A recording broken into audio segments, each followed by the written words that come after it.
ჩემი ევროპული სკოლა წარმოგიდგენთ. ვერისუბნის მელოდიების ადაპტაციას.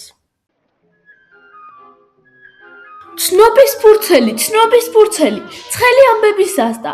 ვიღაცას შეშა და ქურქი მოუპარია, ვიღაცას ხბოს ხორცის მოუპარია, თუ დაიჭირეს ბასტა.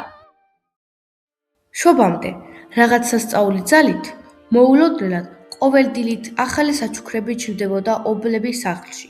ხან ბუხარში აგიზგიზებული ცეცხლის უსხიან დილას, ხან დაპობილი შიშით სავსეურები. თითქოს ქალაქის გულმა გადაწყვიტა, რომ ამ პატარა ოჯახს შობის სასწაული არ მოკლებოდა. რა ცეცხლით დასისპატრიალებს თამრო, არა? თვალებს იფშნოდა მარო, თავისი პატარა და ნაზად გაღვიძა. როგორც კი დარწმუნდნენ, რომ ეს მხოლოდ ტკბილის სიზმარი არ იყო, მაშინვე წამოციუდნენ საწოლებიდან. განადგა ჩვენი ბნელი ბინა, ვიღარც სუსხი შემოაღებს კარს. აბა მითხარი, ვინც ყავს მამა ჩვენისთანა, მოდი, შეშა მაინც დავხერხოთ და მივეხმაროთ, საქმე შევამსუბუქოთ. ამ დროს კი მამამ, მედროგე პავლე გოგონების სიმღერასა და შეძახილებზე საწოლიდან წამოიწია და შვილებზე უფრო მეტად გაოცებით მისჩერებოდა ბუხარის ცეცხლსა და თოვლში დატოვებულ დასაპობ შეშას. მეორე დღეს ბაჭია ახტა, დახტა და პავლეს ქვაბში ჩახტა. ასეც ხდება. თამრო, ნახე რა სუნია. რა გემრიელი სადილი გვექნება, მამამ ხორცი მაგვიტანა. ვის ყავს მამას ჩვენისთანა? მოდი გავაღვიძოთ ჩვენი გამჯემამა და სუფრას მივხედოთ. ასეც ხდება ალბათ და ისეც, რომ სიზმარი აგიხდება. ესე იგი, ბედი თუ გაქვს, კურდღელი თავად ქვაბში ჩაგიხდება? ხელები ზეცისკენ აღეპყრო პავლეს, თუმცა მადლიერებასთან ერთად გულს ეჭვები უღრღნიდა და ჩაფიქრებულიყო. გოგონები გაოცებით უყურებდნენ ამ უცნაურ სიკეთეს.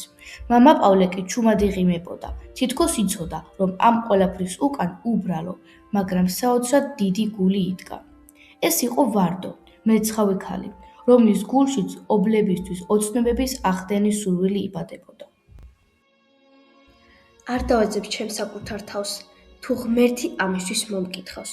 თუ კი ზეცა არ შავდება, დედამიწაზე რა ცოდვაც ტრიალებს. რა ვქნა, კიდევ ერთ ცოდვას ჩავიდენ, ამ ობლებს მაინც დავეხმარები. ცნობის ფურცელი, ცხელი ამბების დასტა. ვარდოს ციხეში ჩაუშვამთ. აქ რა გინდა ვარდო? ქრისტე ღმერთს უთქვამს, თუ კოზი არა გაქვს, ხელთა სჭამეო.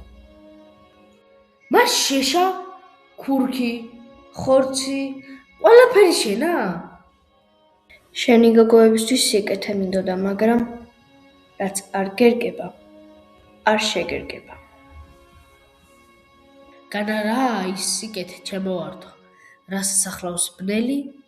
ესე იგი, ვეღარ ხარობ სიკეთე? რა დიდებულ ქალსყარები ხარ შეგალახაკო შენა. ტუტ! არა შეჯდა მწყერი ხესა, არა იყო გვარი მისი.